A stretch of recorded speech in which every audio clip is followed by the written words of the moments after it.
friends, I'm back. I apologize for that. I think we were having some technical difficulties with you being able to see me, and it's important that you can see me before I start showing you how to build our awesome catapults.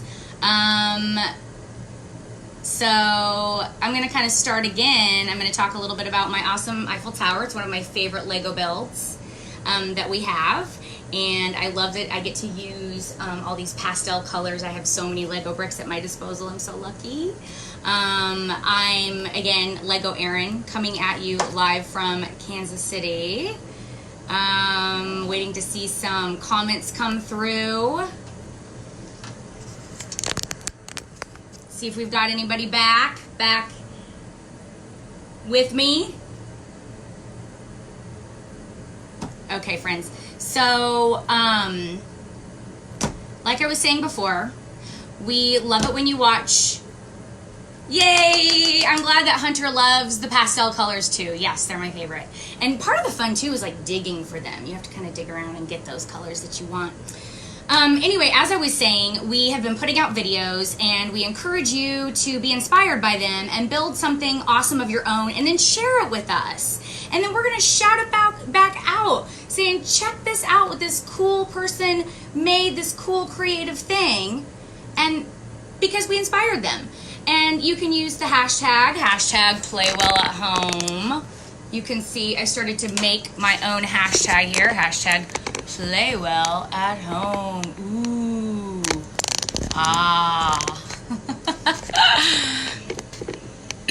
Anyway, one of the things that I do have that I wanted to show you was my amazing mug. Favorite. Recently I made a mini suspension bridge, and we do have a tutorial video of that, how to make your own mini suspension bridge at home with very minimal amounts of parts. So here is my little example. That's me, just so you know, that's me in minifigure form on the bridge waving hello to you. Hello. Thumbs up if you're in your pajamas right now. Because I bet you are. Okay, so today, what I like to do... Oh, wait. Before I even get into that, into my little catapult build, which is much like the suspension bridge and doesn't require too many parts. So hopefully you have all these parts at home and you can build it easily. But I don't know if you saw Mike's awesome live stream and his amazing wrap that he did, his overlap wrap. So I was like, oh man, he inspired me, and I thought I gotta come up with something. So before we get started, I whipped up a little poem for you. Okay, so let me just get ready for it. Let me take a sip from my Lego mug before I read you my poem. Okay, here we go. I have it all written. I have it on scroll here. So you're stuck at home, bored to the bone. You've played all the video games, played them till they hurt your brains. You've watched all the Hulu and all the Netflix. So now it's time to get out those Lego bricks. We are going to build something neat. So very cool. Everyone will say, sweet. No, you are not alone. For it is time for hashtag #PlayWellAtHome. Let me turn it. Play well at home. Boom. All right, cool. Okay, so what I like to do when I show my kiddos and my classes how to build something, I show it to them already built, and then we kind of demo it. So I want to show you what it can do, and then we'll take it apart. We'll deconstruct it, and then I'll show you what the parts are that you need to build it. Okay, so as I said before, I'm going to just tilt this down so everyone can kind of see. Let me tilt back. We are going to be building a mini catapult. Oh, so adorable. So cute. Don't you love it? I'm going to sit on my little stool here so you can also see my face. It's kind of like, I feel like a kid again, because because the table's way up here and my chair is way down here. But at least you can see me. And you can see my catapult. Okay. What you can't see though, because like the screen isn't wide enough, is this little basketball hoop that I made.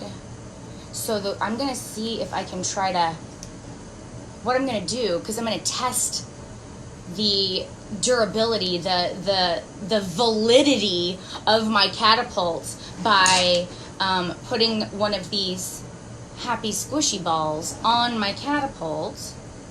Okay, and then I'm gonna see if I can get it to go into the hoop.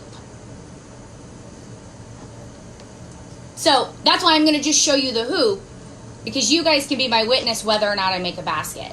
I say we give me 3 tries, and if I don't get in 3 tries, we'll just move on to building it. Here I go. It's on there. See? It's on there. Here I go. First try. First try! I made it in my first try! I'm a champion. Well, cool. See? They can be lots of fun. Now, this one's kind of lightweight.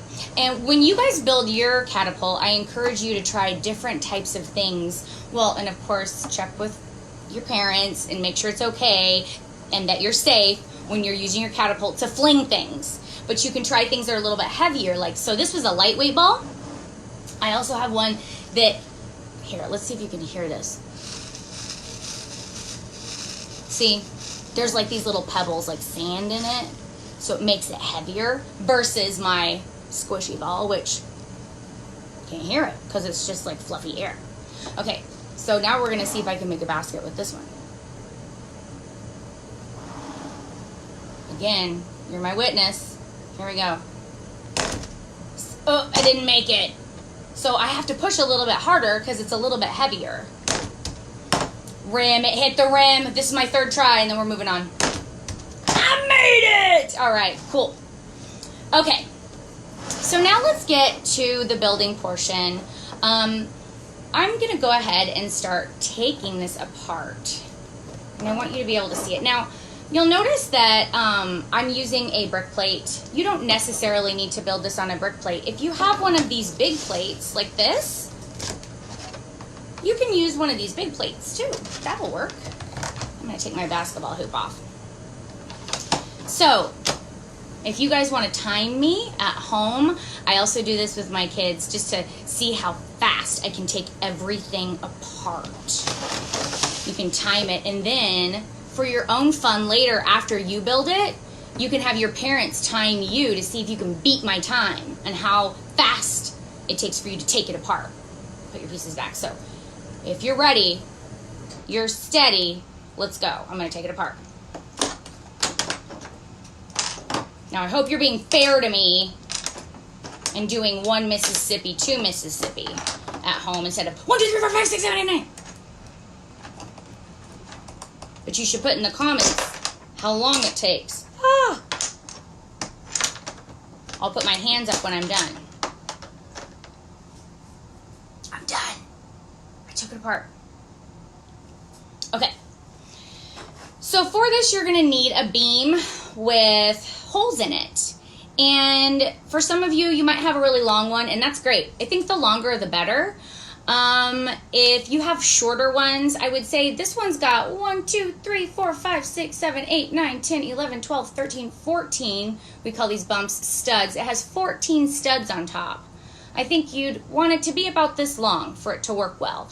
And if it's not, then what you can do is if you have shorter ones at home, like let's say you have this size, you have a little bit shorter, you could take them, set them next to each other, and if you have any of these are so fun, the skinny one, we call them 1 by because they just go down, they don't go across, and you can stick them using overlap, which if you're not sure what overlap is, you need to go back and watch Mike's video because he talks all about that, to stick it together to make a longer one. And if you have more than one of these, even better, because you could put one on the bottom and it makes it even sturdier, less likely to fall apart. Anyway, for this project, we just need 4 2x4 bricks, 2 across, 4 down. That's why we call them 2x4. And we're going to take 2 of them and stack them together. And then if you have a brick plate, awesome. Or if you have a base plate, awesome too. Something that you can stick them to. Put them on somewhere sort of towards the middle. Then we're going to take the other 2, because remember I said you need 4, because we're making the walls right now. The walls of our catapult.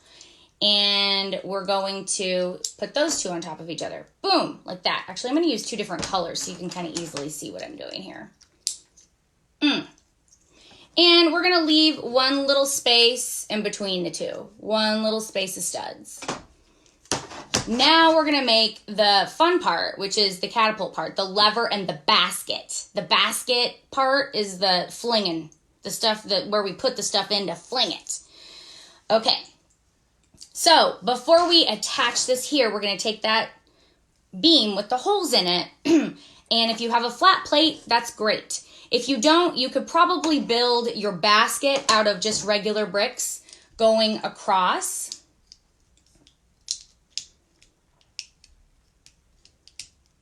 Let's see if I can get that stuck on the bottom and building them on top. So making 2 rows. It'll be a thick basket, but it'll work. Anyway, I'm going to use a flat plate and I'm going to stick it underneath my beam like that, leaving some space on top and on the sides of it. And then I'm going to fill that space in with bricks.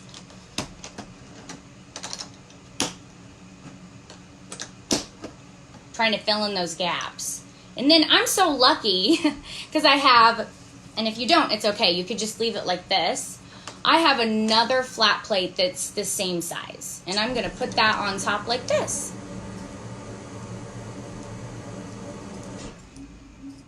I have my platform for my basket. But let's say I wanted to fling this ball. It's not going to stay. So if you have thin bar, we call these bars. If you have any of these bricks at home, these are awesome. And I'm just gonna put it right there on the end. Like that. And that's gonna keep this from rolling out. Now, the other 2 pieces that you'll really need for this are what we call an axle. Kind of looks like a stick. And a lot of times, if you have Lego kits at home, sometimes there's extras of these. So that's awesome. You might even have some extras of these laying around from a Lego kit build that you did. So we want one that's, it doesn't really matter if it's longer than this, but we don't want it to be too short and tiny, and you'll see why. We want it to have some length to it. Because we're going to take these. You're going to need 2 of them. If you have, they're like the long beam, but very, very much shorter, so they just have 1 hole. Hello. Hi. Looks like little weird Lego eyes. You need 2 of these. If you don't have this size, maybe you only have 1, dig around, because you might find if you have like one that has 3 holes in it, you could use that too. That works too. And we're going to put those right here on our wall. Do you see how my 2 walls are really close to each other? We're going to put those, we're going to put 1 there. And before I put this one on, I'm just going to take my catapults and I'm going to line up. I have the basket part hanging off the side away from my brick plate. And I'm just going to count like at least 3 holes. The 4th hole in is where I'm going to take my axle and I'm going to put it through 1, 2, 3, 4. Yeah, the 4th hole, I'm going to put it through that little 1 hole, holy beam, and the next one. Then I'm going to take the next hole and I'm going to stick it right there on my bricks, on the other brick, and I'm going to drive it through like that. And that's it. You've got your catapult. It's so simple. And it really doesn't take very many parts. And if you have these laying around, it's kind of a funny word, bushings. They're called bushings. If you have some of these, you can put them on the ends to make your axle sturdy and keep it from sliding around. Like so. So boom, I've got my catapult. Now, I wanted to show you really quickly just a couple other options using what we've already shown you in our past live streams. In Ben's live stream, he talked about the Lego hug. So if you want to build your walls, if you have more pieces and you want to make this bigger, that's awesome. You can make the walls taller. And one way you can make the walls taller is using the Lego hug, which he talked about. And if you need to see how that's built, then you can go back and look at his video too. But here's one example of a wall, a taller wall that is using the Lego hug. Remember, you're going to want to have 4 bricks, just 4 bricks in the middle. And then the one on the bottom and the one on the top of the 4 bricks is the studs on the side and the studs on the top, that specialty piece. The other way to do it, which he shows you in the video, is if you have more of those hole beams, is to use some, let's see if I already have, is to use a smooth beam like this and a peg on either end. And that would just then click in right there like that. So that's 2 options for taller walls. Of course, if you're going to do taller walls, you're going to also want to make this lever longer. So if you have a longer beam, like I said before, that's great, use that. If not, then you would want to take these flats and use a beam that's longer like that for those walls. This is my favorite wall, is using the overlap technique that Mr. Mike Spee talked about. And you can see that I kind of did it as a stair-step pattern, but we're overlapping here. And then your catapult will lay, you're going to put your beams here and your catapult lays on the top just like that. So those are the different ways that you can make your catapult. There's several different ways. And really, if you want to make a mini one, it doesn't take very many bricks. And I know I showed you guys my basketball hoop that I made, but you may not have pieces to make that kind of a thing. There's so many things you could make. I want to see in our comment section or on our page, or you can just tag us, what different types of baskets you're going to make that are going to catch whatever it is that you're flinging on your catapults. So I'd love to see all those creative ideas. And don't forget to use our hashtag #PlayWell at home, and stay tuned because on Thursday we'll be back with another live stream, I'm sure with less technical difficulties, with Mike again, and we will be back every Tuesday and Thursday doing awesome live streams. So I hope you guys have a wonderful day, and I hope that you are inspired to play. All right, I'll see ya.